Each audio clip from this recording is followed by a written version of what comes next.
Champions, just a quickie. If you're into the game of buying second-hand guitars, collecting guitars, that kind of thing, if you buy and sell a bit, you might want to consider getting one of these. It's a fret rocker. This one's a StewMac.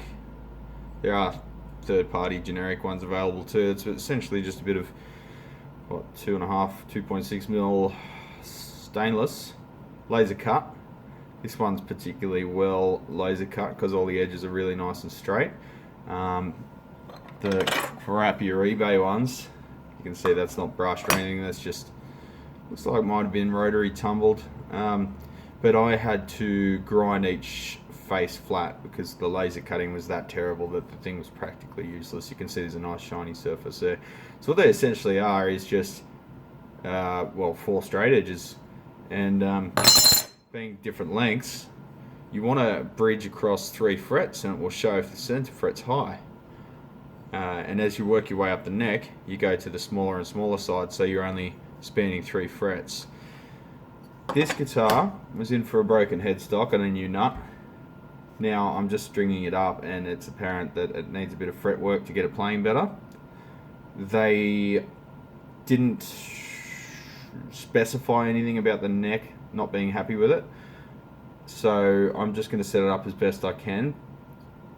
Ideally, if the frets were really level, you'd be able to get the action a lot lower and the playability would be better, but it's an Epiphone. All the frets on Epiphones are kind of not great, or could be improved with work. So I found the worst spot was on this string.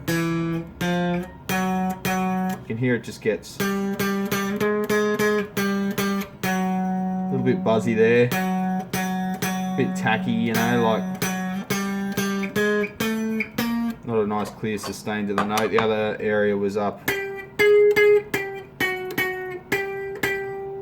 just a bit dead around the 12th fret there on the G string.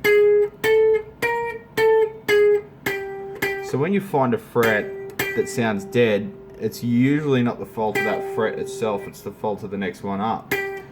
So either that fret's taken a hit and it's sunken into the fretboard a bit by, say, leaning against the front of an amp, or just the fret next one up or one beyond that is lifting a little bit. It's coming out of its slot. So we'll find out which one it is. So you can hear that. It's rocking on the fret in the center, showing that that's higher than the frets either side. And then there it's not. So that fret there is a bit high. And you'll find that if it's high in the center, it's tight at the end. So it's like they've over-rolled the fret wire, and actually it was a tighter radius than it should have been before they pressed it in. So yeah, it's handy to have one of these. If you're going to buy a guitar, you can quickly assess whether or not it needs fretwork to be playable. You can sit down and play the thing too, but it's an objective thing. Look, the fret rocker is rocking on this fret, so I'm going to have to pay to get some fretwork done. Whereas if you're sitting down and playing it, they might go, oh, it's subjective, With this, you can clearly show that fret is high, and it's pretty hard to argue with that.